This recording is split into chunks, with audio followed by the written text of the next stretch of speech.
Okay, dear students, in this class that we will first PUC called biology called chapter 4 Animal Kingdom.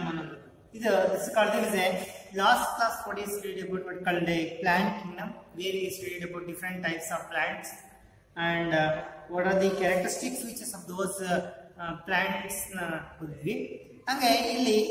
this class let me know about what called is animal kingdom. ಪ್ರಾಣಿಗಳ ಒಂದು ಸಾಮ್ರಾಜ್ಯ. ಈ ಪ್ರಾಣಿಗಳ ಸಾಮ್ರಾಜ್ಯ ಕಾಲದ animal kingdom ಅಲ್ಲಿ what are the characteristic features ಅನ್ನೋದನ್ನ ನೀವು ಅಲ್ಲೇ ನೋಡಿದ್ರಿ ಬಯಾಲಜಿಕಲ್ ಕ್ಲಾಸಿಫಿಕೇಶನ್ ಅಲ್ಲಿ. What are the characteristic of the kingdom Animalia and plant and what is all these we studied what called protista, mycota, all these. ಈಗ ಹಂಗೆ ಸ್ವಲ್ಪ brief ಅಲ್ಲಿ I want to explain what called some of the characteristic features exhibited by the animals.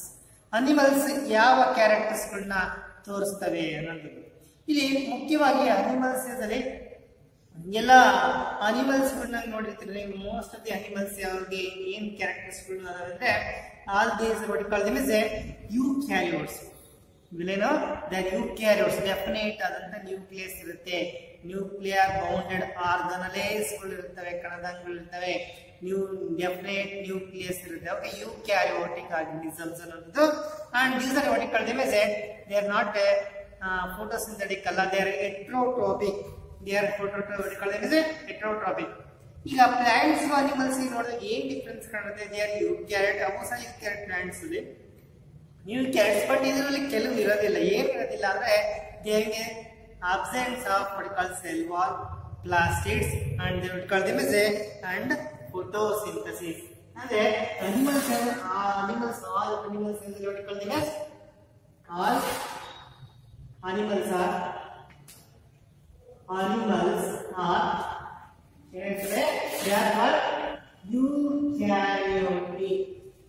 ಏನಾಯ್ತು eukaryotic. ಈ eukaryote definite nucleus ಇಲ್ಲ. And absence ಏನಿದೆ? Absence ಇಲ್ಲಿ plants ಬರ್ತಿದೆ absence of and show and absence of what call them as cell wall ಇರೋದಿಲ್ಲ, plastids ಇರೋದಿಲ್ಲ,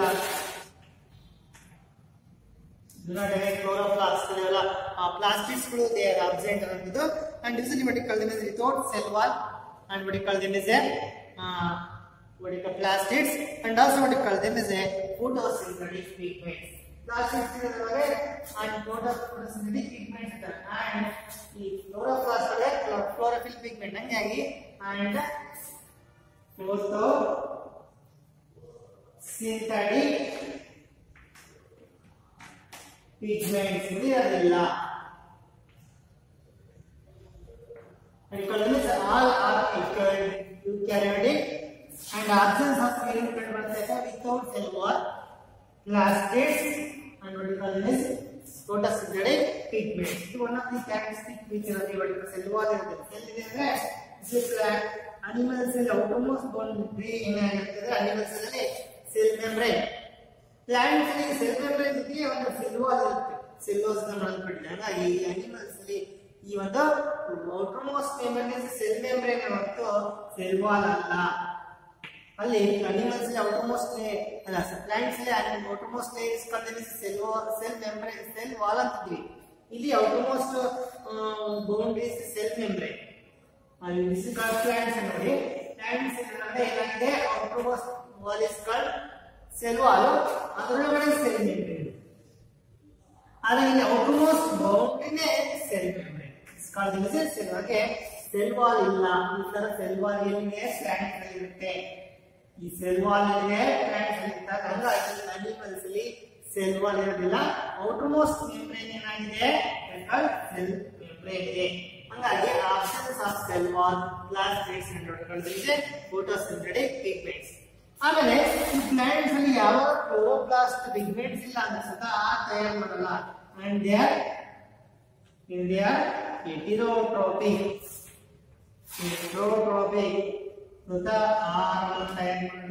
They depend upon the other organisms for its food materials. They are called as heterotropic mode of nutrition. Nutrition they are heterotrophic tissue. they what called the tissue heterotrophic mode of nutrition. What is the heterotrophic mode of nutrition? They do not prepare its own food materials. They depend upon the other organisms for their food materials. And these are usually multicellular ಆಗಿರುತ್ತೆ. ಇವು ಬಹುಕೋಶಗಳಾಗಿರ್ತವೆ. ನಾವು ಈ ಕೋಶ ಇರುವಂತ ನಾವು separate ಪ್ರೋಟೋಜೋನ್ಸ್ ಕೋಶ ಇದಾವೆ, ಯೂನಿಸೆಲ್ಲರ್ ಅವನ್ನ ಸಪರೇಟ್ ಆಗಿ ಪಟ್ಟಿರ್ತಾರೆ. ಇಲ್ಲಿರುವಂತ ಜೀವಿಗಳು ಯಾರು ಅಂದ್ರೆ ನೆಕ್ಸ್ಟ್ ಕ್ಯಾರೆಕ್ಟರ್ ಅಂದ್ರೆ they are multicellular. They are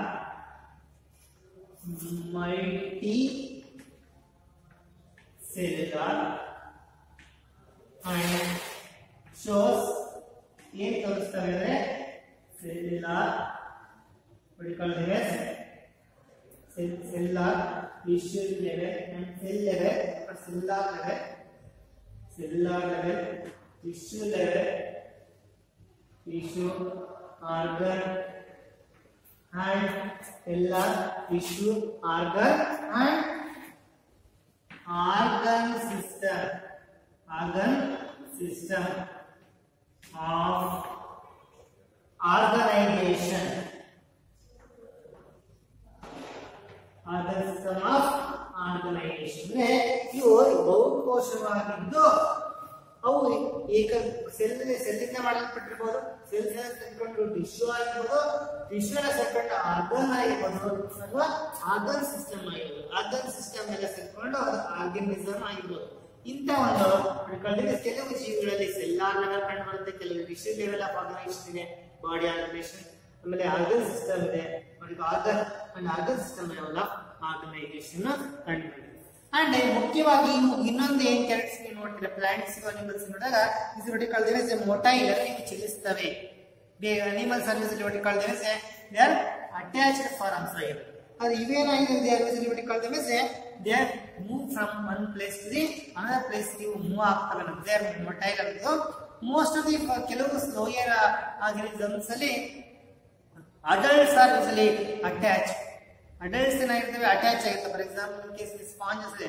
ಆಮೇಲೆ some of them vertical larval forms are vertical ಮೊಟಿಲಿಟಿನ ತೋರಿಸ್ತವೆ ಅನ್ನೋದು. ವರ್ಟಿಕಲ್ ಇಲ್ಲಿ ಮುಖ್ಯವಾಗಿ ನಾವು ಬರುವಂತದ್ದು ಇವುವಿನ ಮೊಟೈಲ್ ಚಲಿಸುತ್ತವೆ motion. And in some of them vertical lower animals ಅಲ್ಲಿ ನಾವು ನೋಡಿದಾಗ vertical in some cases adults are actually what you call them is attached forms ಆಗಿರ್ತವೆ ಅನ್ನೋದು. and sessile and other in some adults are sessile actually are not having a locomotor structure, they are easily attached. And larval forms ಏನು ತೋರಿಸ್ತವೆ? Larval forms exhibit motility. ಅಂದ್ರೆ ಕೆಲವಲ್ಲಿ ಮಾತ್ರ most of them are motile, they are motile. ಆದರೆ ಕೆಲವಲ್ಲಿ some of them ಅಲ್ಲಿ adults are sessile, where what call them is larval forms of the motility. ಇದು ಒಂದು another important characteristic. ಆಮೇಲೆ ಮುಖ್ಯವಾಗಿ they are usually sensory what you call them is a neurosensory system, motor system is there. What you call them is a sensory neuromotor system is there. And usually they what you call them is a specialized sense organ which can respond to the stimulus. ಏನಾಗಿದೆ ಇವು ಮುಖ್ಯವಾಗಿ sensory ನ್ಯೂರೋಮೋಟರ್ system ಇದೆ. ನಾವು ಮುಟ್ಟಿದಾಗ ಏನಾಗುತ್ತೆ sensation ಏನಾಗುತ್ತೆ ಗೊತ್ತಾಗುತ್ತೆ. ಅದು ಎಲ್ಲಿ ಗೊತ್ತಾಗುತ್ತೆ ಬ್ರೈನ್ ಹೋಗಿ ಇಂಟರ್ಪ್ರಿಟ್ ಆಗುತ್ತೆ. ಇಂಟರ್ಪ್ರಿಟ್ ಆದ್ರೆ ನಾವು we can show the movement. ಅದಕ್ಕೆ they have sensory nervous coordination ಇದೆ ಬಾಡಿಯಲ್ಲಿ, sensory neuromotor system. And they specialise sense organ which can respond to the stimulus. ಪ್ರಚೋದನೆಗೆ ತಕ್ಕ ಒಂದು ಪ್ರತಿಕ್ರಿಯೆಯನ್ನು ತೋರಿಸ್ತವೆ ಪ್ರಾಣಿಗಳು ಅನ್ನೋದು. ಅದು ಅನದರ್ ಇಂಪಾರ್ಟೆಂಟ್ ಕ್ಯಾರೆಕ್ಟರಿಸ್ಟಿಕ್ಸ್ ನಾವು ಬರೆಯಬೇಕು.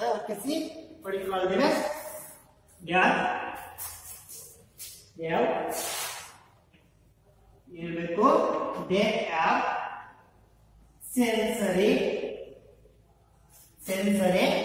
neuro motor system.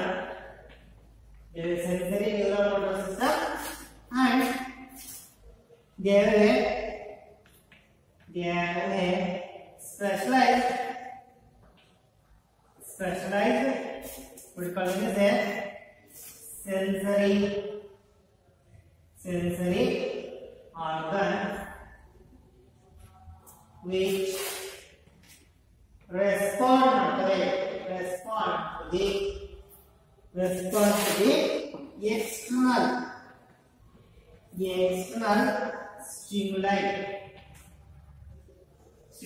ಪ್ರಚೋದನೆ ಅಂದ್ರೆ ಸೆನ್ಸರಿ neuromotor sensation ನಾವು message carry to the what you call nervous system and then we exhibit what you call there is a ಚಲನೆ ಈಗ ನಾವು ಏನ ಬಿಸಿ ಮುಟ್ಟಿದಾಗ ಏನಾಗುತ್ತೆ ಟಚ್ ಮಾಡಿದಾಗ ಬಿಸಿ ಅನಿಸ್ತದೆ ಅದು ಎಲ್ಲಿ ಹೋಗುತ್ತೆ ಬ್ರೈನ್ ಹೋದಾಗ ಏನಾಗುತ್ತೆ ನಾವು ಇಂಟರ್ಪ್ರಿಟ್ ಆಗುತ್ತೆ ಬಿಸಿ ಸುತ್ತಾ ಇದೆ ಅಂತ we are going to withdraw our hand ವಾಪಸ್ ತಗೊಂಡು ಮೋಟಾರ್ ಬ್ರೈನ್ ಹೋಗಿ ಇಂಟರ್ಪ್ರಿಟ್ ಆದರೆ ಇಮಿಡಿಯೇಟ್ ಆಗುತ್ತೆ ವ್ಯಕ್ತಿ there is fraction of second ಒಳಗಡೆ ಇದಾಗುತ್ತೆ ಮೆಸೇಜ್ ಬೇಗ ಬ್ರೈನ್ ಹೋಗಿ ಅದು ಇಂಟರ್ಪ್ರಿಟೇಷನ್ ನಮಗೆ ಕಳಿಸುತ್ತೆ ಮೋಟಾರ್ ಇಂಪಲ್ಸ್ ನ ನಾವು ವಿಡ್ರಾ ಅವರೇ ಇದಕ್ಕೆ ಸೆನ್ಸರಿ ನ್ಯೂರೋಮೋಟಾರ್ ಸಿಸ್ಟಮ್ ಇದೆ ಅಂಡ್ ನಮ್ಮಲ್ಲಿ ಸ್ಪೆಷಲೈಸ್ ಸೆನ್ಸಾರ್ ಐ ಇದೆ ನೋಡಿ ಸೆನ್ಸೇಷನ್ ಇದೆ ಹೊಡಿಕೊಳ್ಳೋದೇ ಸ್ಕಿನ್ ಇದೆ ಟಚ್ ಮಾಡಿ ಗೊತ್ತಾಗುತ್ತೆ ಅನ್ನೋದು ಇವು ಸೌಂಡ್ ಗೆ ಸೆನ್ಸರಿ ಸ್ಪೆಷಲೈಸ್ ಸೆನ್ಸಾರ್ ಆರ್ಗನ್ಸ್ ಇದ್ದಾವೆ ಅವು ರೆಸ್ಪಾಂಡ್ ಮಾಡ್ತವೆ ಏನ್ ಮಾಡ್ತವೆ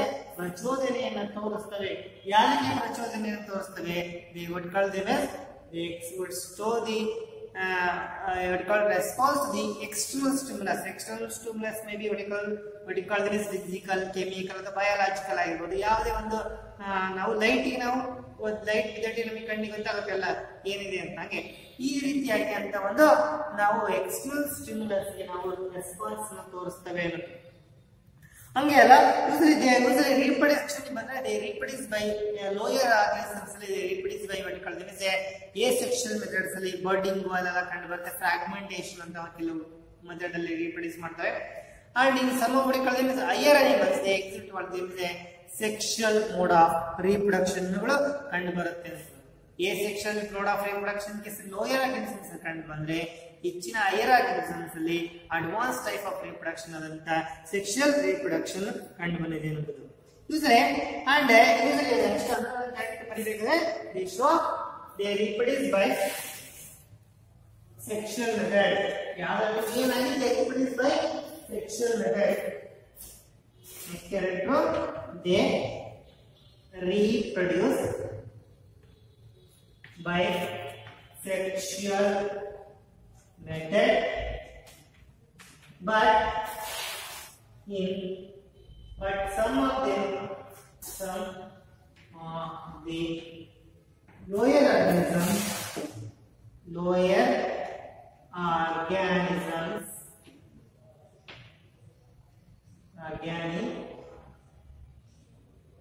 organisms exhibit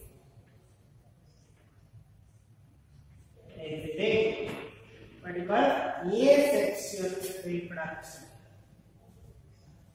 Asexual reproduction ತೋರಿಸ್ತಾರೆ ಯಾವ lower organisms and here there is progressive development ನೋಡಬಹುದು progressive development ಅಂದ್ರೆ from what you call them is embryo ಏನಾಗಿದೆ progressive ಆಗಿ ಡೆವಲಪ್ ಆಗ್ತಾ it going to development what you call them is adult ಅನ್ನೋದು and usually progressive stages of development from embryo to what you call them is adult ಅಲ್ಲಿ ಇಲ್ಲಿ notice ಮಾಡಬಹುದು what you call them is they show a progressive development they show progressive development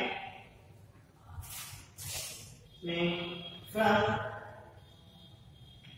embryo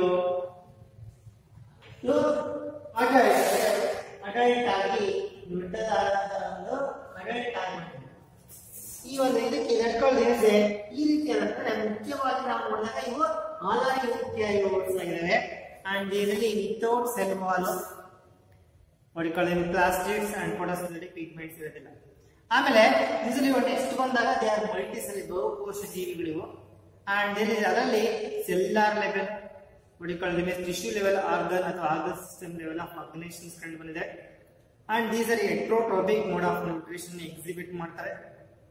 And these are next what you call they are usually non-motile, but in some of the what you call lower forms adults are sessile, and what you call them as larva is what you call them as ಅದು motile ಆಗಿರುತ್ತೆ ಅನ್ನೋದು.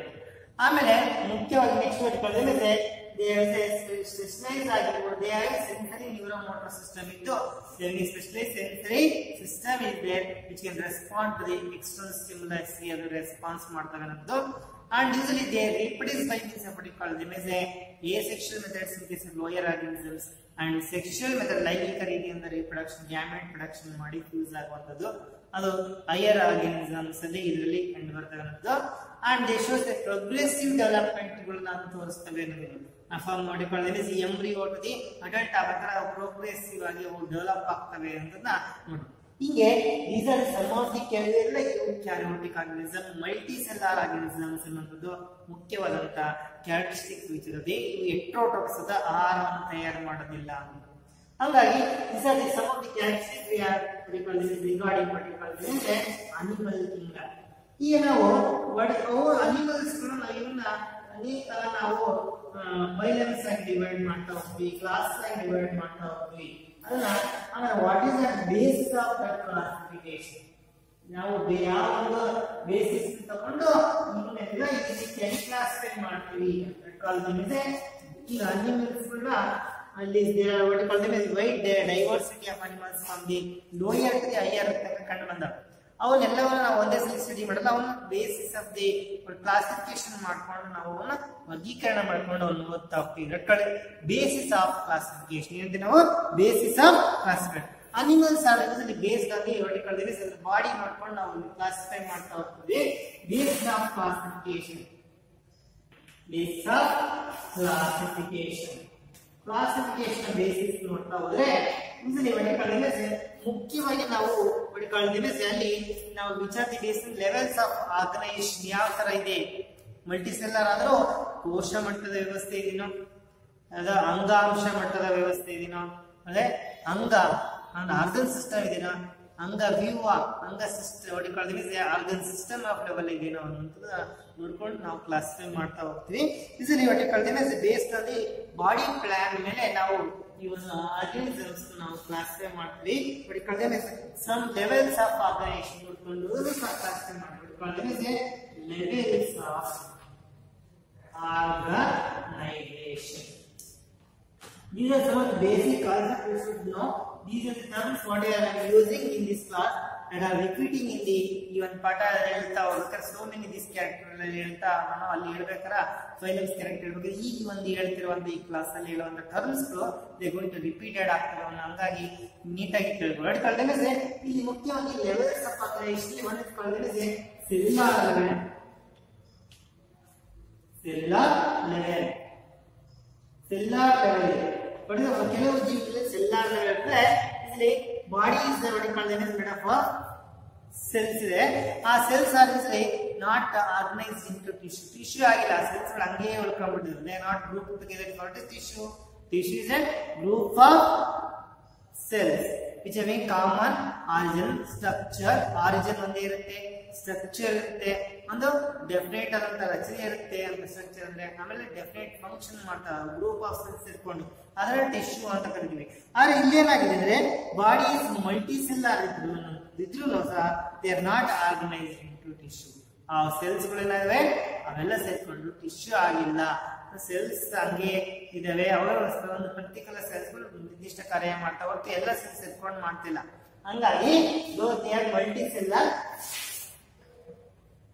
they are multicellular. Here cells are not organized into tissue. cells ಏನಾಗಿಲ್ಲ, tissue organise ಆಗಿಲ್ಲ ಅಂದ್ರೆ ಅವನ್ನ ನಾವು cellular level organisation ಅಂತ ಹೇಳ್ತೀವಿ. capacity. Now cellular level of organization. ಈ cellular level of organization ಎಲ್ಲಿ ಕಂಡು ಬಂದಿದೆ? One of the phylum exam Florifera. Florifera ಯಾವ ಒಂದು ಆರ್ಗನೈಸೇಷನ್ ಕಂಡು ಬಂದಿದೆ? ಇಲ್ಲಿ ಫೈಲಮ್ಸ್ ಅನಿಮಲ್ಸ್ ನಾವು ಡಿಫರೆಂಟ್ ಫೈಲಮ್ಸ್ ಅಲ್ಲಿ ಇರ್ತಾ ಹೋಗ್ತೀವಿ. ಅವುಗಳ ಆರ್ಗನೈಸೇಷನ್ ಕಾಂಪ್ಲೆಕ್ಸಿಟಿ ಮೇಲೆ ಫಸ್ಟ್ ಇಂದ ನಾವು ಸಿಂಪಲ್ ಟು ಎವಲ್ಯೂಷನರಿ ರಿಲೇಶನ್ಶಿಪ್ ನೋಡ್ಕೊಂಡು ಕ್ಲಾಸ್ ಮಾಡಿದಾಗ ಇಲ್ಲಿ ಸರಳ ಮಾಡ್ತಾರೆ. ಸೆಲ್ಲಾರ್ ಲೆವೆಲ್ ಅಷ್ಟೇ ಆಗಿದೆ. ಹಂಗಾಗಿ they are multicellular. Yes, cells are not organized into tissue. Cells ಸೇರ್ಕೊಂಡು ಟಿಶ್ಯೂ ಆಗಿಲ್ಲ ಅಂತಂದ್ರೆ ಅಂತ ಜೀವಿಗಳನ್ನು ನಾವು ಸೆಲ್ಯುಲಾರ್ ಲೆವೆಲ್ ಅಂತ ಕರಿತೀವಿ. ನೆಕ್ಸ್ಟ್ ಲೆಟ್ ಮಿ ಪಾಸ್ ಅಂದ್ರೆ another level that we call them as a tissue level. Tissue level. They are also multicellular. They are ಮನಿ ಕೋಶಗಳಿಂದ ಮಾಡಲ್ಪಟ್ಟಿರುತ್ತವೆ. multicellular. Here cells ಏನಾಗಿವೆ? Cells are organized. Cells ಏನಾಗಿವೆ? Organized ಆಗಿವೆ. Cells are organized into ಏನಾಗಿ organized ಆಗಿವೆ? Into tissue. ಏನಾಗಿವೆ? Into tissue ಆಗಿವೆ. Easy. Animal tissues ನೀವು ನೆನಪಿಡಬೇಕು. ಯಾವಾಗಲೂ ಗೊತ್ತಿದೆ ನಿಮಗೆ animal tissues ಯಾವುದು? Animal tissues ಅಂದ್ರೆ epithelial tissues, skin ಅಲ್ಲಿ ಇರುವಂತ muscular tissues ಇದಾವೆ. what we call them as ನಾವು nervous tissue ಇದೆ ಅನ್ನೋದು, connective tissue, ಇವೆಲ್ಲ different types of animal tissues. Okay, ಹಂಗೆ ಅವು ಟಿಶ್ಯೂಗಳು ಅನೇಕ ಸೆಲ್ಸ್ಗಳು ಸೇರ್ಕೊಂಡು ಒಂದು ನಿರ್ದಿಷ್ಟವಾದಂತ ಆಕಾರವಂತ ಎಲ್ಲ ಸೆಲ್ಸ್ಗಳು ಸೇರ್ಕೊಂಡು ಒಂದು ನಿರ್ದಿಷ್ಟವಾದ ಫಂಕ್ಷನ್ ಮಾಡಲಿಕ್ಕೆ ಆರ್ಗನೈಸ್ ಆಗಿರ್ತವೆ. ಟಿಶ್ಯೂಸ್ ಅಂದ್ರೆ ಈ cells are organised into tissue. Tissue level of organisation. ಎಂತ ಲೆವೆಲ್ ಇದು? ನೆಕ್ಸ್ಟ್ ಅಂಗಾಂಶ ಅಂತ ಟಿಶ್ಯೂ ಅಂತ ಕರಿತೀವಿ. ಅಂಗಾಂಶ tissue level of organisation. Tissue level of organisations ಎಲ್ಲಿ ಕಂಡು ಬಂದಿದೆ ಅಂದ್ರೆ ನೆಕ್ಸ್ಟ್ ಒನ್ ಫೈಲ್ ಅಂತ ಕಾಲ್ಡ್ ನಾವು ಸ್ಟಡಿ ಮಾಡೋ ಫೈಲ್ ಅಂತ ಕಾಲ್ಡ್ ಸೀಲೆಂಟರೇಟಾ. ಸೀಲೆಂಟರೇಟಾದಲ್ಲಿ ಯಾವ ಲೆವೆಲ್ ಆಫ್ ಆರ್ಗನೈಸೇಷನ್ ಏನು ನೆನಪಿಡಬೇಕು? Tissue level of organisation. Next one called another one level of organization ಇದೆ. called basis of classification. Now levels of organization ಗೊತ್ತಿದೆ. levels of organization. ಒಂದು ಸೆಲ್ಯುಲಾರ್ ಲೆವೆಲ್, ಇನ್ನೊಂದು ಟಿಶ್ಯೂ ಲೆವೆಲ್, ಮೂರನೇದು ಯಾವುದು? Organ level. Organ level of organisation. they are also multicellular. ಇಲ್ಲಿ cells are organized into what we call them as tissues. Tissues are organized into organs. ಏನಾಗಿದೆ ಇಲ್ಲಿ? cells are organized into tissues ಆಗಿದಾವೆ and what we call them as tissues are organized into organs ಆಗಿ ಮಾರ್ಪಾಡು ಆಗಿದಾವೆ. these are also multicellular.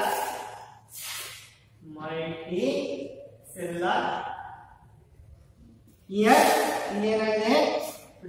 multicellular ನಮ್ಮ here cells are organized. ಏನಂತರ ಆಗಿದಾವೆ? cells ಸೇರ್ಕೊಂಡು ಏನಾದ್ರು ಟಿಶ್ಯೂ ಆರು. cells are organized into tissue and tissues are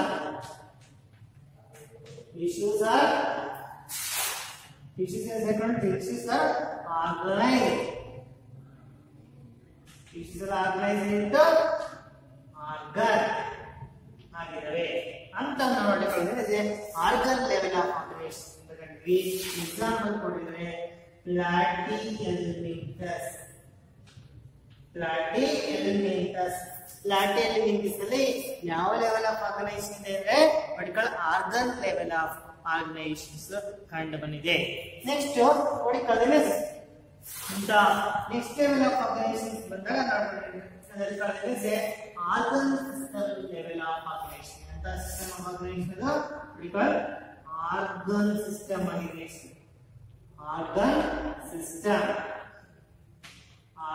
system organisation. Organ system of organisation. Organ system ಅಂತಂದ್ರೆ ಇಲ್ಲಿ ಅನೇಕ organs they combine together and to perform what you call they combine to form a organ system. ಏನಾಗಿದಾವೆ ಅನೇಕ organs ಗಳು ಸೇರ್ಕೊಂಡು 2 or more organs they usually work together to perform a body specific body function.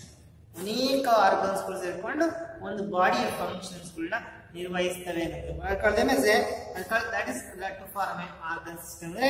Many different organs they work together to perform a specific body function. For example, ನಮ್ಮ digest system ನೋಡ್ರೆ ಅಲ್ಲಿ liver is an organ, pancreas is an organ, stomach ಅಲ್ಲಿ stomach, esophagus ಇವೆಲ್ಲ different organs. ಇವೆಲ್ಲ ಸೇರ್ಕೊಂಡು ಏನ್ ಮಾಡ್ತವೆ that called organ system.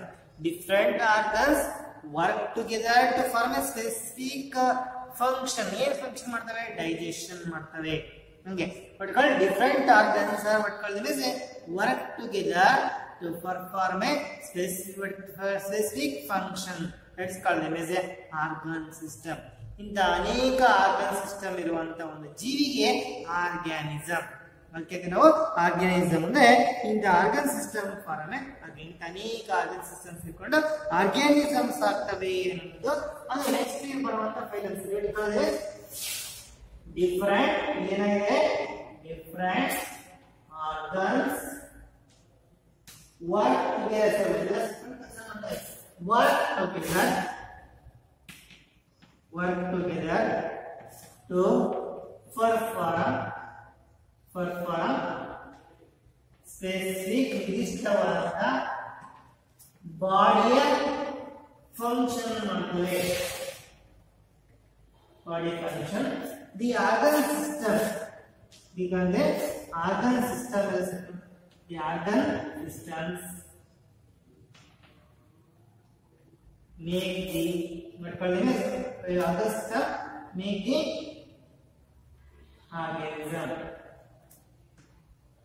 organ system ಸೇರ್ಕೊಂಡಿರುತ್ತೆ make the organism ಆಗುತ್ತೆ.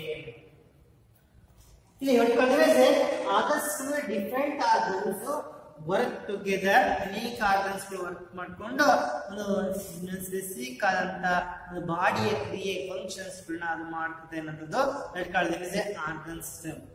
ಈ ಅಂಗಗಳೆಲ್ಲ ಸೇರ್ಕೊಂಡು ಅಂಗ ವ್ಯೂಹ ಆರ್ಗನ್ ಸಿಸ್ಟಮ್ ಆಗಿದೆ. ಇಂಥ ಅನೇಕ ಅಂಗ ವ್ಯೂಹಗಳಿರುವಂತ ಒಂದು ಜೀವಿನ ಆರ್ಗ್ಯಾನಿಸಮ್ ಅಂತ ಕರೀತೀವಿ. ಇದಕ್ಕೆ ಉದಾಹರಣೆ ಕೊಟ್ಟಿದ್ರೆ ಆರ್ಗನ್ ಸಿಸ್ಟಮ್ ಆಫ್ ಆರ್ಗನೈಸೇಷನ್ ಒಳಗಡೆ ಆರ್ಗನ್ ಲೆವೆಲ್ ಮುಖ್ಯವಾದಂತಹ ಯಾವ ಜೀವಿಗಳು ಬರ್ತವೆ ಅಂದ್ರೆ food so many organs like Annelida ಎಲ್ಲ ಬರ್ತವೆ. ಅನ್ನೆಲಿಡ,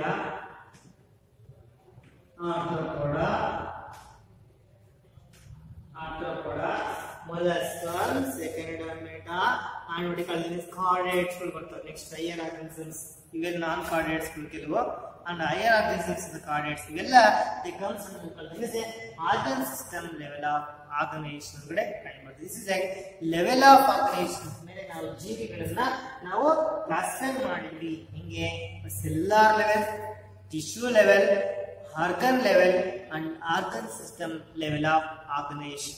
ಇಲ್ಲಿ ಕೆಲವಲ್ಲಿ ನಾವು ಆರ್ಗನ್ ಸಿಸ್ಟಮ್ ಅಲ್ಲಿ ಟೂ ಟೈಪ್ಸ್ ಕೆಲವು ಆರ್ಗನ್ ಸಿಸ್ಟಮ್ ಇದೆ. ಆರ್ಗನ್ ಸಿಸ್ಟಮ್ ಅಲ್ಲಿ ಕಂಪ್ಲೀಟ್ ಇದೆ, ಕಂಪ್ಲೀಟ್ ಸಿಸ್ಟಮ್ ಇದೆ, ಕೆಲವಲ್ಲಿ incomplete. But nothing but a complete organ system. Organ system may be complete or it may be incomplete. What is meant by complete organ system? What is meant by incomplete organ system? Organ system ಅಲ್ಲಿ ಬಿಡಿಕೊಳ್ಳಿವೆ. Organ system ಒಳಗಡೆ ಏನಾಗಿದೆ ಇಲ್ಲಿ complete incomplete ಅಂದ್ರೆ ಏನು ಬಿಡಿಕೊಳ್ಳಿವೆ incomplete and next one called the complete organ system. ಈಗ what is the incomplete organ system ಅಂದ್ರೆ in case the incomplete digestive system ಇದೆ ಅದು ಒಂದು ನಮ್ಮ digestive system ಇದೆ ಅದು incomplete ಇದೆ ಅಂತಂದ್ರೆ then what called them as in case of the platyhelminths ಕಂಡು ಬರುತ್ತೆ. digestive system in case of platyhelminths is incomplete having what you call them as only opening. Only one opening irutte annೋದು, and that called that opens to outside. There is one called as only single opening open to outside ಅನ್ನೋದು, that serves as both mouth and anus. ಎರಡು ಒಂದೇ ಆಗಿ ಕೆಲಸ ಮಾಡುತ್ತೆ, ಅದಕ್ಕೆ incomplete. ಈಗ complete system ಅಂದ್ರೆ ಏನಂದ್ರೆ ಮೌತ್ ಇರಬೇಕು, ಉದದ್ವಾರ ಇರಬೇಕೆಂದ್ರೆ ಎರಡು ಇರೋದಕ್ಕೆ ಹೊಡ್ಕೊಳ್ಳೋಣ. ಎರಡು ಇದ್ರೆ ಕಂಪ್ಲೀಟ್ ಡೈಜ್ ಸಿಸ್ಟಮ್ ಅಂತ ಕರಿತೀವಿ. ಈ ಇನ್ಕಂಪ್ಲೀಟ್ ಡೈಜ್ ಸಿಸ್ಟಮ್ ಅಲ್ಲಿ there is a what you call them as digestive system is a incomplete ಅಂದ್ರೆ in case of platyhelminths there is a only one opening, we can open to the exterior, ಹೊರಗಡೆ open ಆಗುತ್ತೆ. ಹಾಗೆ in case of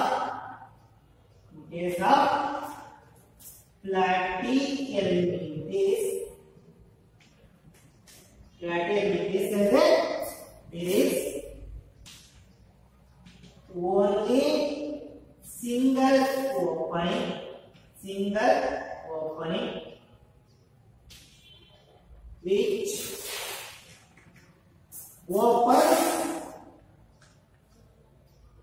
outside,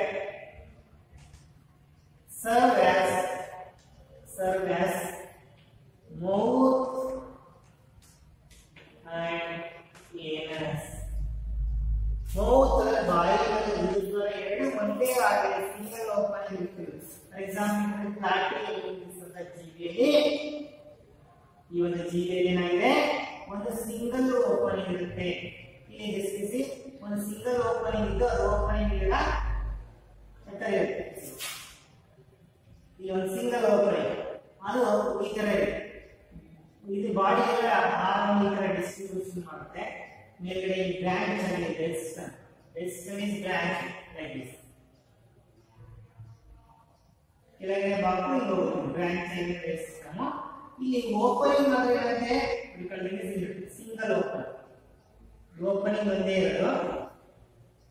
in case this ನೋಡಿ ಈ ತರ opening ಇದೆ, ಒಂದು ಹಾರ ಇದು ಹೋಗುತ್ತೆ, ಇದು ಹೋಗಿ ಮೇಲೆಲ್ಲ ಹಾರ ಡೈಜೆಷನ್ ಮಾಡ್ಕೊಂಡ್ರೆ ಏರ್ಕೊಂಡು ಬಾಡಿ ಏರ್ಕೊಂಡ ಮೇಲೆ ಮತ್ತೆ ಹಾರ ಇದೆ ಡೈಜೆಷನ್ ಅಂತ ಬಾಡಿ ಏರ್ಕೊಂಡು ಉಳಿದಂತ ತ್ಯಾಜ್ಯವಸ್ತು ಮತ್ತೆ ಇದೇ ಓಪನಿಂಗ್ ಬರುತ್ತೆ.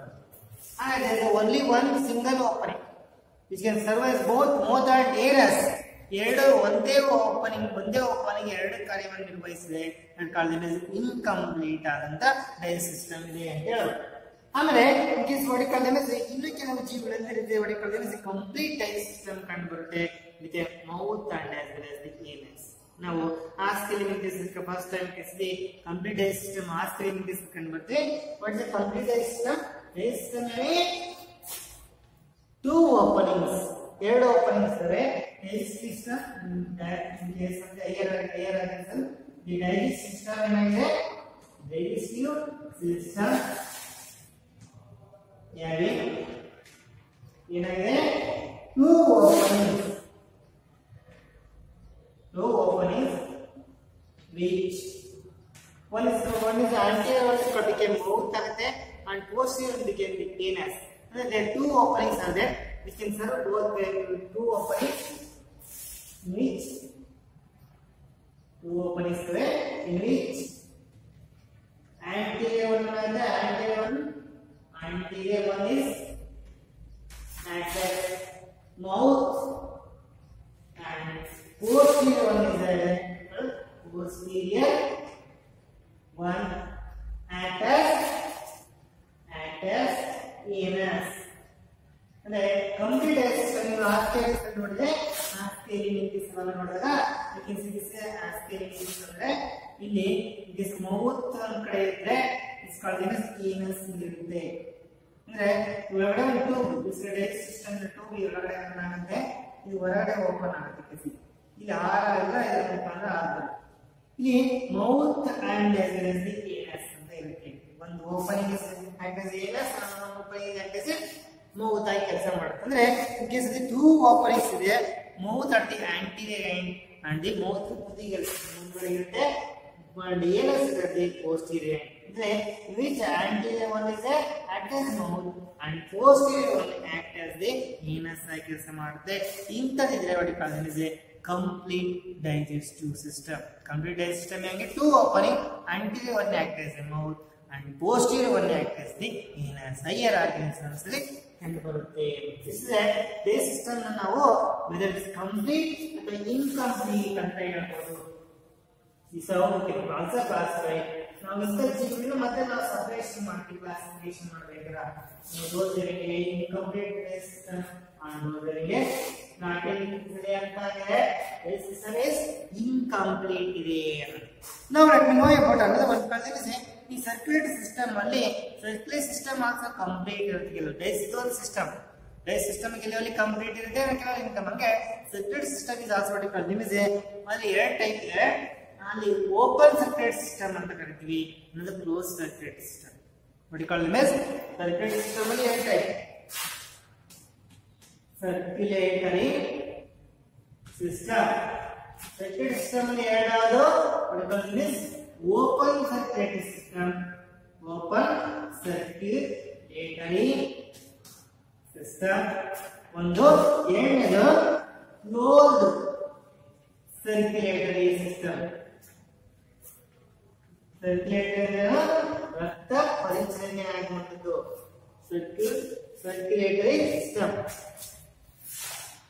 ಇದು ಓಪನ್ ಸರ್ಕ್ಯುಲೇಟರಿ ಸಿಸ್ಟಮ್ ಅಂದ್ರೆ blood pumped by the heart, in which the tissues and cells are dipped. Blood ಏನಾಯ್ತು ಹಾರ್ಟಿನ ಪಂಪ್ ಆದಾಗ ಅದರ ರಕ್ತನಾಳ ಮುಖಾಂತರ ಹೋಗೋದಿಲ್ಲ, ಅದು ಓಪನ್ ಸ್ಪೇಸ್ ಅಲ್ಲಿ ಕಂಡು ಬರುತ್ತೆ. ಅದರಲ್ಲಿ ಟಿಶ್ಯೂಸ್ ಅಂಡ್ ಸೆಲ್ಸ್ ಏನಾಗಿರ್ತವೆ, ಮುಳುಗಿರ್ತವೆ, ಡಿಪ್ ಆಗಿರ್ತವೆ. They can absorb the nutrients from that blood.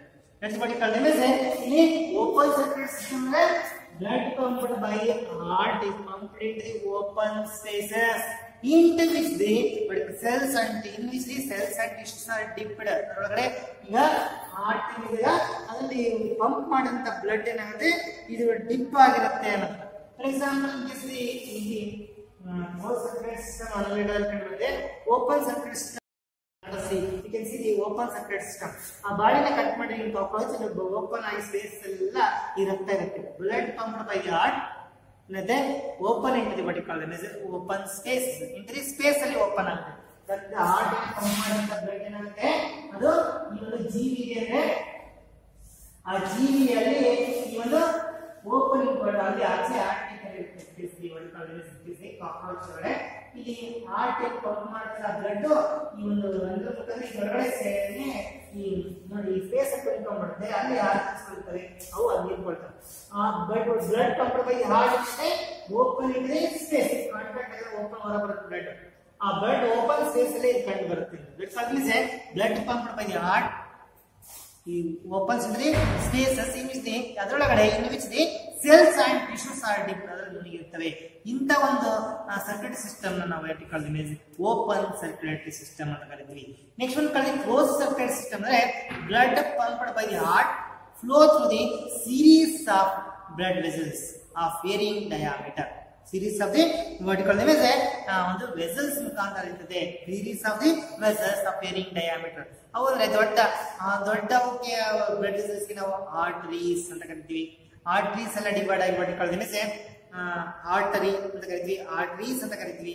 ಆಮೇಲೆ ವರ್ಟಿಕಲ್ ಇಮೇಜ್ ಬರ್ತಾ ಬರ್ತಾ ಸಣ್ಣ ಆರ್ಟರೀಸ್ ಆಗಿರೋದು ವೇನ್ಸ್, ಆಮೇಲೆ ಅದಕ್ಕೆ ಡಿವೈಡ್ ಆಗಿ ಕ್ಯಾಪಿಲರೀಸ್ ಅಂತ ಕರಿತೀವಿ. ಹಿಂಗೆ ಬೇರೆ ಬೇರೆ ಡಯಾಮೀಟರ್ ಇದ್ರೆ blood pump by heart flow through the definite blood vessels through the series of blood vessels of varying diameter. ಈಗ ಹಾರ್ಟ್ ಪಂಪ್ ಮಾಡಿದಂತ ಬ್ಲಡ್ ಏನಾಗುತ್ತೆ, ಬೇರೆ ಬೇರೆ ಭಾಗಗಳಿಗೆ ಹೋಗುತ್ತೆ. ಹೆಂಗ್ ಹೋಗುತ್ತೆ ಅನ್ನೋದು ಹೋಗ್ಬೇಕಾಗುತ್ತೆ. ಅಲ್ಲಿ ಇದು ಡಿವೈಡ್ ಆಗುತ್ತೆ. ಹಾರ್ಟ್ ಅಯೋರ್ಟಾ, ಆರ್ಟರಿ ಅಂದ್ರೆ ಡಿವೈಡ್ ಆಗಿ ಕ್ಯಾಪಿಲರಿ. ಹಂಗೆ ವೇನ್ಸ್ ಆಗಿದ್ರೆ ಅವನ್ನ ವೇನ್ಸ್ ಆಗಿ ಡಿವೈಡ್ ಆಗುತ್ತೆ. ಶುದ್ಧ ಅಶುದ್ಧ ರಕ್ತವಾಯು, ಆರ್ಟರೀಸ್ ಶುದ್ಧವಾಯುತ್ತೆ, ವೇನ್ಸ್ ಅಶುದ್ಧ ರಕ್ತವಾಯು ಅಂತ.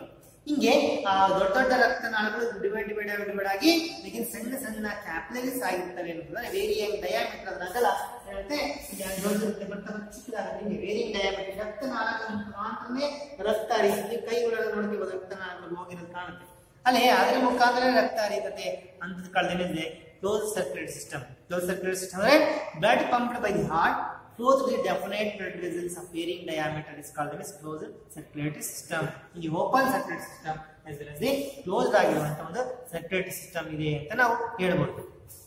Now let me pass it to the body wall ನಾವು ಕ್ಲಾಸಿಫೈ ಮಾಡ್ತೀವಿ. ಬಾಡಿ ವಾಲ್ ಅಂದ್ರೆ ಇದ್ರೆ in case of the embryonic development ಅಲ್ಲಿ what you call them is during the embryonic development during the gastrulation what you call them in the organism embryonic cell layers are formed. ಏನಾಗ್ತದೆ ಅಂದ್ರೆ embryonic tissue layers formation ಆಗ್ತದೆ.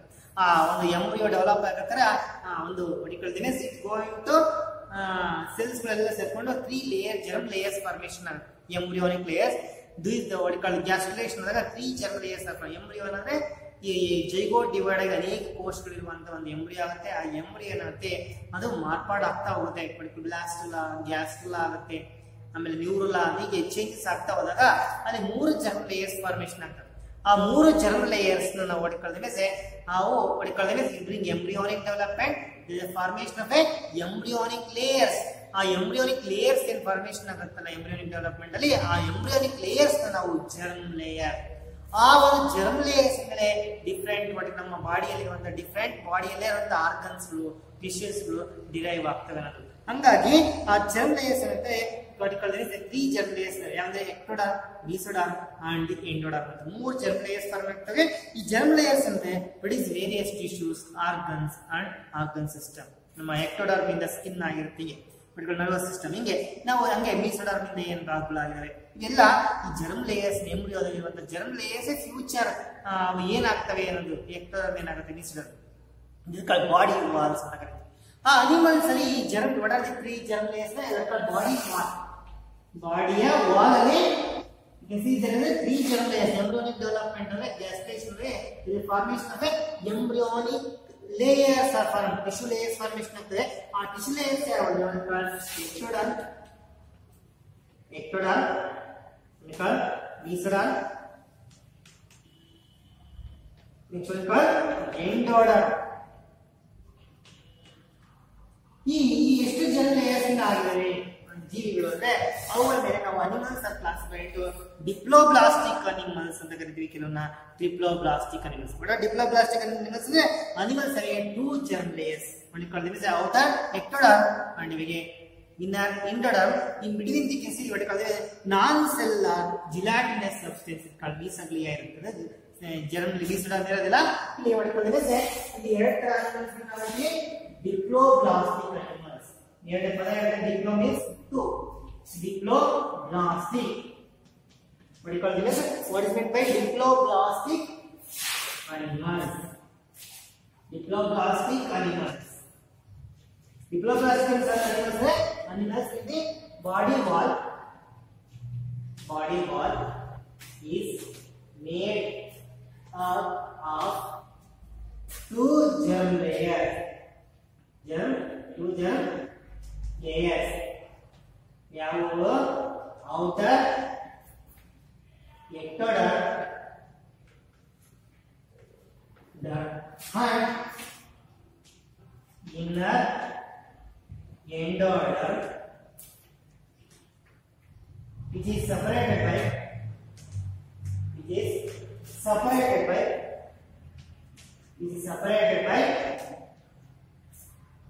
non-cellular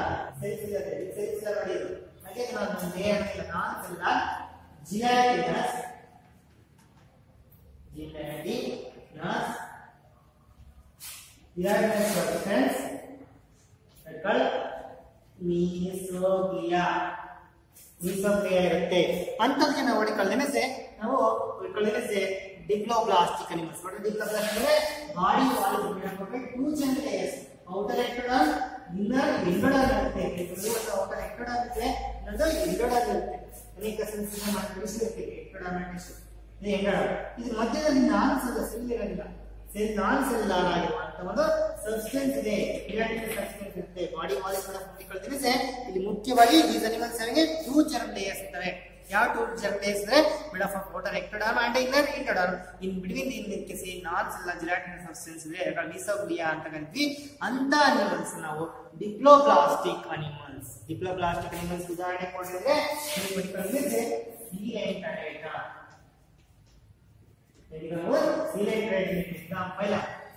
example for diploblastic animals. Next one called as another one is called as triploblastic animals. What are triploblastic animals? Triploblastic.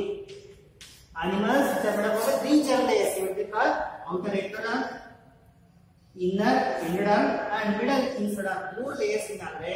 ಅದನ್ನ ಹೇಳ್ತಾರೆ triploblastic animals. ನಾವು 3 germ layers ಇಂದ ಮಾಡಲ್ಪಟ್ಟಿದೆ. The body is made up of 3 germ layers ಇಂದ ಮಾಡಲ್ಪಟ್ಟಿದೆ. They are called triploblastic animals ಅಂತ ಕರೀತೀವಿ. Triploblastic animals ಉದಾಹರಣೆ ಕೊಡಿದ್ರೆ ಆಲ್ ಫ್ರಮ್ ಪ್ಲಾಟಿಲಿಮಿಂಥಿಸ್ ಇಂದ ಅಪ್ ಟು ಕಾರ್ಡೇಟ್ಸ್ ತನಕ ಬರೋ ಎಲ್ಲ ಜೀವಿಗಳು ಯಾವುದೇ ಟ್ರಿಪ್ಲೋಬ್ಲಾಸ್ಟಿಕ್ ನೆನಪಿಟ್ಕೋಬೇಕು. ಕ್ಯಾರೆಕ್ಟರ್ ಯಾವಲ್ಲಿ ಡಿಪ್ಲೋಬ್ಲಾಸ್ಟಿಕ್ ಇರುತ್ತೆ, ಸಿಲಿಂಡರೈಟ. ನೆಕ್ಸ್ಟ್ ಪ್ಲಾಟಿಲಿಮಿಂಥಿಸ್ ಇಂದ ಹಿಡಿದು up to what called chordates ತನಕ ಏನ್ ಬರುವಂತ ಎಲ್ಲ ಜೀವಿಗಳಲ್ಲಿ ಇರುವಂತದ್ದು ಯಾವುದು 3 germ layers ಇಂದ ಮಾಡಲ್ಪಟ್ಟಿದೆ. ಹೀಗೆ ಅನಿಮಲ್ಸ್ ನಾವು ಏನ್ ಮಾಡಿದ್ವಿ, ಕ್ಲಾಸಿಫೈ ಮಾಡಿದ್ವಿ ಬೇಸ್ ಆನ್ ವಾಟ್ ಕಾಲ್ಡ್ ಬಾಡಿಯಲ್ಲಿ ಇರುವಂತ ಎಷ್ಟು germ layers ಇಂದ ಮಾಡಲ್ಪಟ್ಟಿದೆ ಬಾಡಿ ವಾಲ್ ಅನ್ನೋದು ವಾಟ್ ಕಾಲ್ಡ್ ectoderm, endoderm ಅಥವಾ mesoderm. ectoderm, endoderm ಎರಡಿಂದಲೇ ಮಾಡಿಕೊಳ್ಳಲ್ಪಟ್ಟಿದ್ರೆ those are called diploblastic animals ಅಂತ ಕರೀತೀವಿ. which are those animals which are body is made up of 3 germ layers, ectoderm, endoderm and middle mesoderm ಇಂದ ಮಾಡಲ್ಪಟ್ಟಿದೆ. 3 layers ಇಂದ ಮಾಡಲ್ಪಟ್ಟಿದ್ರೆ they are called triploblastic animals ಅಂತ ಹೇಳ್ಬೋದು. Example ಕೊಟ್ಟಿದೆ from platyhelminths, ಚಪ್ಪಟೆ ಒಳಗೆ platyhelminths ಇಂದ ಹಿಡಿದು after the what called cardates and ಎಲ್ಲ ಫೈಲಮ್ಸ್ಲಿ you can see what called triploblastic animals ಅಂತ ಕರೀತೀವಿ. ನಾವು next another classification called body symmetry ಮೇಲೆ ನಾವು ಜೀವಿಗಳನ್ನ ಕ್ಲಾಸಿಫೈ ಮಾಡಬಹುದು. what called body whether it's a regular symmetry exhibit ಮಾಡುತ್ತೋ, ಡೆಫಿನೆಟ್ ಬಾಡಿ ಪ್ಲಾನ್ ಇದೆನೋ, shape is also one of the important characteristic of the organism. Body ಸಿಮಿಟ್ರಿಯಲ್ಲಿ shape ನೋಡಿದಾಗ some of the usually most of animals having a body is symmetrical. ಒಂದು ನಿರ್ದಿಷ್ಟವಾದ ಒಂದು symmetry, ನಮ್ಮಲ್ಲಿ ಒಂದು symmetry ಇದೆ, ಒಂದು 2 ಕಣ್ಣು ಆ ಕಡೆ ಈ ಕಡೆ ಹಿಂಗೆ ಒಂದು ಕಡೆ ಒಂದು ಕೈ ಇದೆ, ಎಲ್ಲೆಲ್ಲಿ ಬೇಕೋ ಅಲ್ಲಿಲ್ಲ, ಅದು ಒಂದು ಬಾಡಿ ಒಂದು ಸಿಮಿಟ್ರಿ ಇದೆ. ಅದಕ್ಕೆ ಆ ಒಂದು most of the animals exhibit that symmetry, but some of the animals do not show that symmetry. Those are called asymmetrical animal. ಕೆಲವನ್ನ ಆ ಬಾಡಿ ಸಿಮಿಟ್ರಿ ಯಾವ ರೀತಿ ಆಗಿದ್ರೆ ಒಂದು ಸೆಂಟ್ರಲ್ ಆಕ್ಸಿಸ್ ಸುತ್ತ ಅರೇಂಜ್ ಆಗಿರುತ್ತೆ body parts. Okay, radially symmetrical. ಒಂದು ಲಾಂಚೂನಲ್ಲಿ ಉದ್ದವಾದ ಲೈನ್ ಆ ಕಡೆ ಈ ಕಡೆ ರೀತಿ ಆಗಿರ್ತಾವೆ. Those are called what you call bilaterally symmetrical ಅಂತ. ಅವನ್ನ ನೆಕ್ಸ್ಟ್ ಕ್ಲಾಸ್ ಅಲ್ಲಿ ಮಾಡೋದು ಸಿಮಿಟ್ರಿ ಮೇಲೆ ಅನಿಮಲ್ಸ್ ನ ಕ್ಲಾಸಿಫೈ ಮಾಡ್ತೀವಿ. asymmetrical, radially symmetrical and bilaterally symmetrical. Okay, thank you.